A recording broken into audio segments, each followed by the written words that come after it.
trouble in America. Oh, oh, oh, oh, there's panic in America. Oh, oh, oh, oh. Ah, on prend son temps pour Alors, encore un arriver, problème de pour tabouret, régler. ça va Est-ce que vous voulez que je vous aide? Non, Ouais, parce quand même que, qu'on mette un escabeau. attendez. Merci. Oui, s'il vous plaît, vous pourriez faire un petit effort depuis le début de la Voilà. semaine. Merci beaucoup. Ah, c'est compliqué le vendredi matin. Bien, Olivia est avec nous. Bonjour, ma chère. Bonjour. Pour effectivement une revue du web, ce qui s'est passé sur la toile pendant cette semaine. Et on va se concentrer sur un seul pays, les États-Unis. Ben oui, parce qu'il s'y passe beaucoup de choses. Il va y avoir le sommet sur le climat en septembre. Et puis on en a beaucoup parlé cette semaine avec le Groenland. Puis la campagne présidentielle non, aussi. et puis voilà, et puis il va y avoir la campagne présidentielle qui va s'accélérer là, à la rentrée. Voilà, plein d'informations. Et on va commencer avec le coup de com' de la semaine. Il est signé Javier Bardem et Greenpeace qui ont envahi Times Square. Les océans ont besoin de nous. L'acteur est arrivé... New York. Times Square, New York, effectivement, vous faites bien de préciser. Il est arrivé avec une pancarte pour protéger les océans. Il a également fait un plaidoyer aux Nations Unies parce que beaucoup de dirigeants étaient réunis pour des négociations autour d'un traité mondial sur les océans. Javier Bardem, qui était en Antarctique l'année dernière avec Greenpeace, regardez. Il est cool. allé sur place, voilà.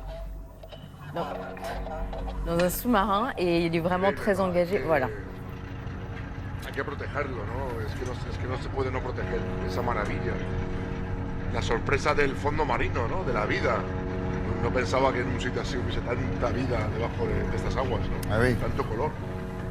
On pense que ces régions polaires sont effectivement des déserts. Voilà. Eh bien non, il y a de la vie C'est pour ça sous qu'on l'eau. vous a montré, on a choisi cet Et dans extrait-là, ce documentaire à retrouver sur Internet, si vous voulez le voir en entier. Puis on reste dans l'eau, mais avec un record cette fois-ci. Il s'appelle Ben Gravy et il a surfé dans les 50 États américains. Oui, oui, même ceux où il n'y a pas la mer. Et ça, c'est une première.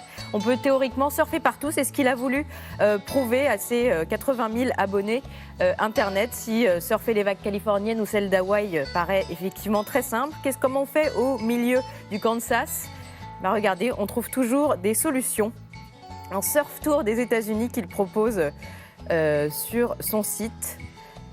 Sa dernière étape, ça a été l'Alaska, où lui et plusieurs surfeurs ont surfé un mascaret, vous savez, ce phénomène naturel, prenant l'apparence d'une vague unique qui se produit dans certains fleuves lorsque leur courant est contrarié par le flux de la marée montante. Voilà, une vidéo à découvrir avec ouais. le mascaret, le fameux. Ouais, sympa.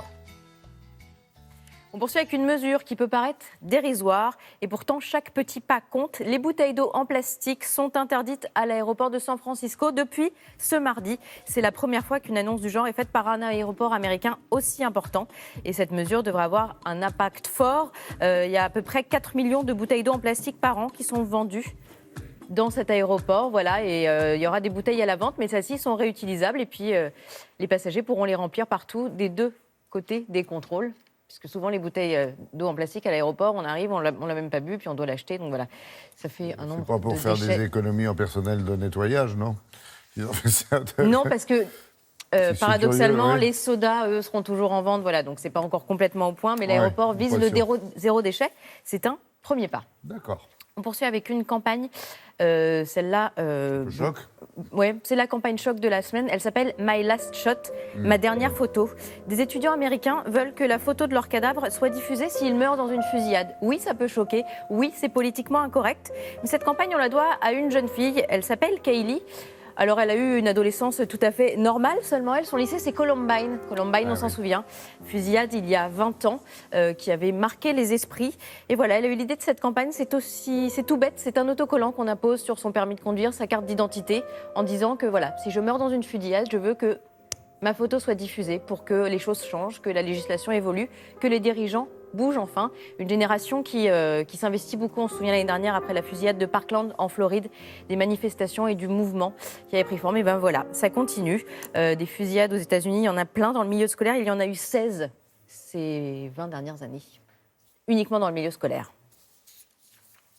On termine avec beaucoup plus léger et souriant. Un acteur à la Maison-Blanche. Ça ne serait pas inédit, hein. Il y avait eu Ronald Reagan avant. Mais il y en a un qui on n'a pas pensé. Kevin. And with your help in 2020, together, we'll dominate the ballot box. This is no stunt.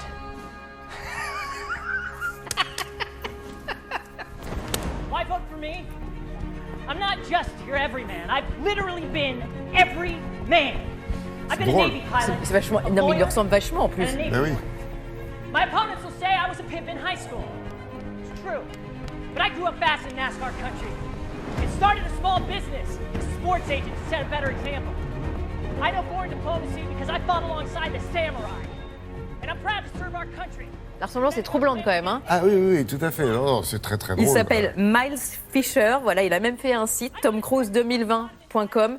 Voilà, il est génial ce clip, cette parodie de clip de campagne où il court tout le long.